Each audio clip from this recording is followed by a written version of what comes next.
Let me show you how to take the ski slope all apart.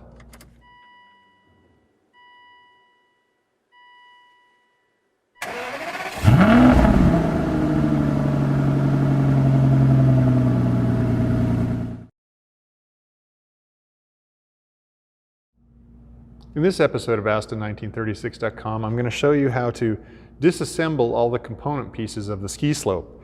Why on earth would you do this? Well, my ski slope, the wood veneer is failing, and if we come in for a closer look here, you might even be able to see that the wood is separating from the substrate. So the very thin veneer is coming off some of the other wood substrate. Plus, as you can see, it's gotten all sun-cooked and blotchy. So I'm going to be sending this away to get refinished along with the door caps. But you might also be wanting to take the buttons out to upgrade them to glass buttons, or you might be needing to separate the nav screen because you're do something else with that, or something with the heater controls. So I'm just going to show you how to take the whole thing apart. It's not going to take very long. We are only going to need a few simple tools to do this. I have an angled pick that I'm going to use for taking out the buttons. I've got a T20 Torx, and I'm not going to use an automated tool. I'm going to use a hand tool to take the screws out. This thing is plastic. I've also got a small Phillips, and I've got a small flat blade screwdriver that we might end up using as well. So not really exotic on the tools. Stuff that you should have around the house, hopefully, or the garage. So I've already taken a few of the buttons out, and I'm going to give you the cautionary tale because I've already broken two of mine. My car is 17 years old. This dash has been sitting up in the hot middle of California sun, where it's gotten baked over and over again. And anything that's plastic that's been in heat for long periods of time starts to decay and get brittle. So I'm going to show you a little bit of the anatomy of the buttons. So they're held in with metal spring clips, and you can probably just see on the angle view that it pushes through the panel, and then these little springy clips hold it in place, which is great, except the top end of the springy clips are restrained by little thin plastic tabs. And that's where the failures have been occurring. So here's one that I've broken. And the unit would have been sitting there like that. And these little flanges on either side of this tab would have been tucked underneath that plastic.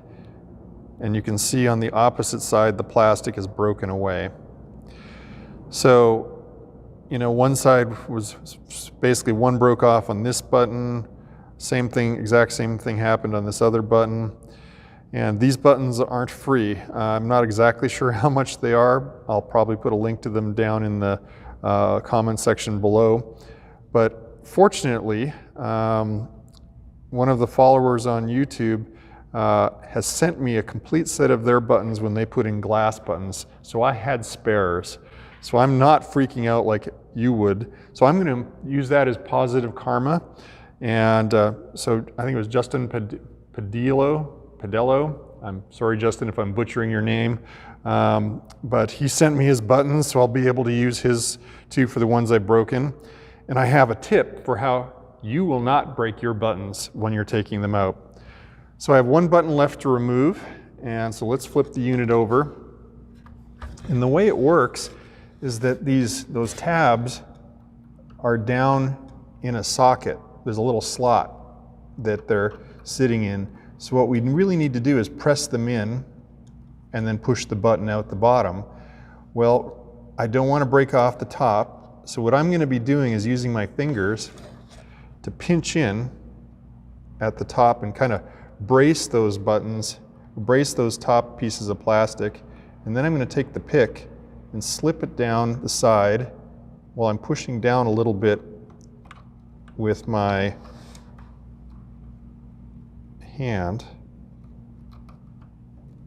So I'm using the pick to slip in there. I may have to switch this around so it's where my body can be sitting better. Try to get a little better light on this for if you're watching at home.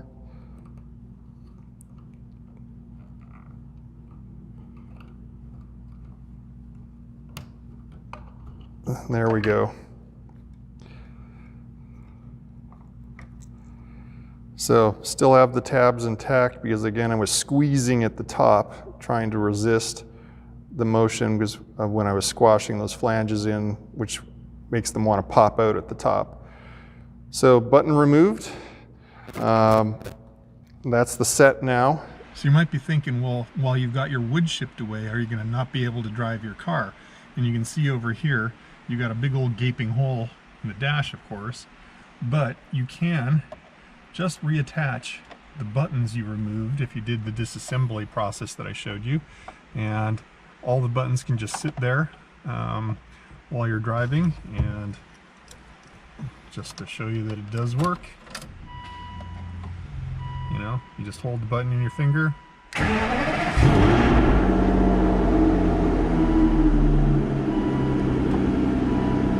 And away you go. And you can see if we come in for a close look too, that's just a square cut. So the wood just comes over and they've just literally got it flush cut. You can see over here for the heating, they actually have a really nice chamfer going on the heater vents as well. So let's take the heater vents out now. Now I haven't taken these apart really at all yet, and I can see that there's 3 big screws around the frame that seem to mount the whole assembly to the back plane, and then there's 4 smaller screws that seem to hold sort of the front and back of the assembly together. So let's start by taking out a set of the outers.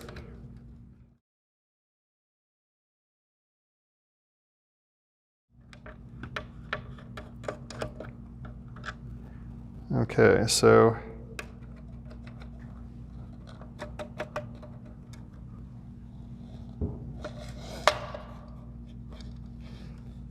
I think what's going on, oh, there we go. Easy peasy lemon squeezy. So just the 3 outer screws are all that's needed to remove the assembly. And I was thinking I need to be careful and label which one's right and left. Well, you have a visual clue on the other side. They're not symmetric. You've got the vent controls on the outside edge. So they only go in one way and only work one way then. So that's one control out. Let's go ahead and get the other side out.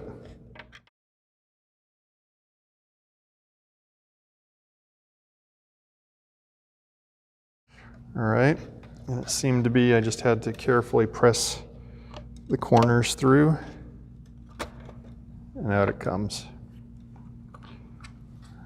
All right, so in another video, I'm going to be showing you how to refurbish, this perished foam and things like that. So we've got, and you can see in here, yeah, there's a really nice chamfer that the wood workers at the factory use to make that look so nice. So next up, I want to take off the GPS cover. So most of the cars came with GPS covers. If yours doesn't have it, you're done already. But since I'm going to have this refinished, I want to take this assembly apart as well. I can already see broken plastic. There's cracked plastic. The plastic that surrounds this screw here literally has crumbled away. And also on this outer corner. So the heat has really done a thing to my car, but I'm going to soldier on here, and I'm going to take out the perimeter screws for this frame. And you're thinking, well, why don't you just take the panel out and leave the perimeter in? Well, there's these spring clips that push over to hold the hinge point here. And these are sort of a one-way trip. If I could get these off, but I'd be damaging them when I was removing them. So I don't really have replacements for these. And besides, even then, if I got that apart, there'd still be this whole structure connected to this panel that I want to get refinished. So what I'm going to do is take these 4 screws here out, and I'm hoping I can separate the panel from the hinge frame. And then I'll just have the whole hinge frame removed and out of the way for the wood refinisher person. So let's plunge in here, and I'm just going to gently undo these plastic, or these screws holding the plastic frame in.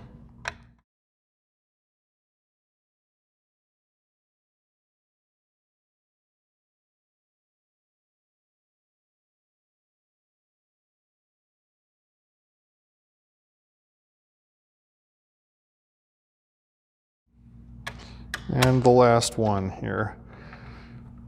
So I'm also going to let you in on a little secret.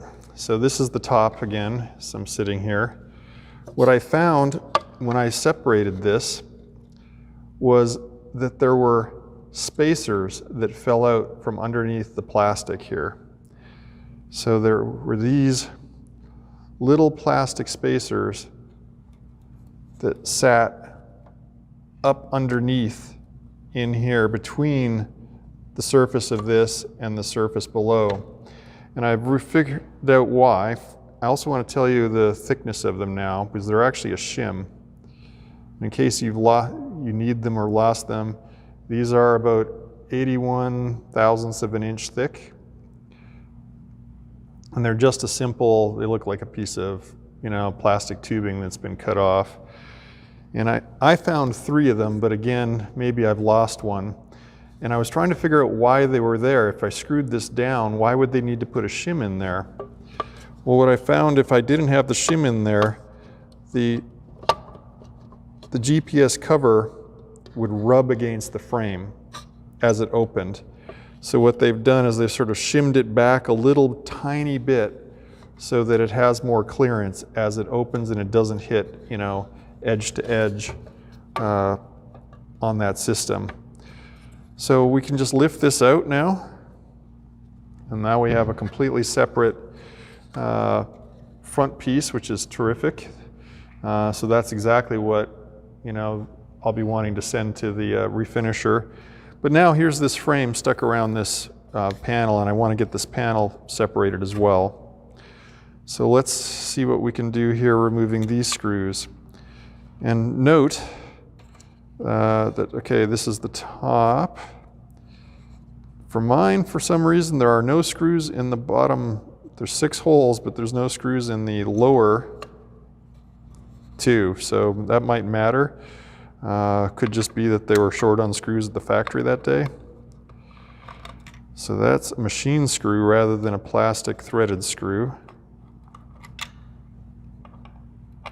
I've not had this apart before.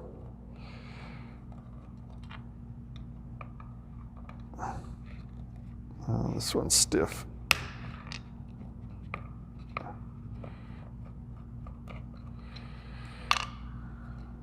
There we go.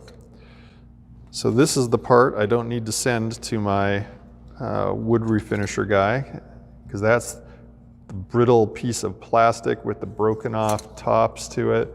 Honestly, if this was a factory replace, if I could order this part, I may check and see if I can. I might get a fresh one of those. And there we have it. My replacement part to send on out to the wood refinisher. So that is a pretty simple 10-minute process to take this all apart. I can go ahead and carry on with my next part of the project, which for me is sending these off.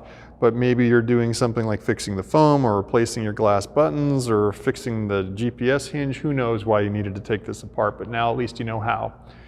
So that's a wrap. Down here you're going to find my companion blog article where I'll probably have links to the foam that I might end up using or any other sort of tips that I might be able to add after I finish thinking about the video. Up here you'll probably find my next video, which will probably be getting the wood refinished. If you like to get videos like this, please go ahead and subscribe, set the notify so that you get automatically notified when I put out a new video. And as always, I love to hear your comments. Please leave those down below. Thanks for watching.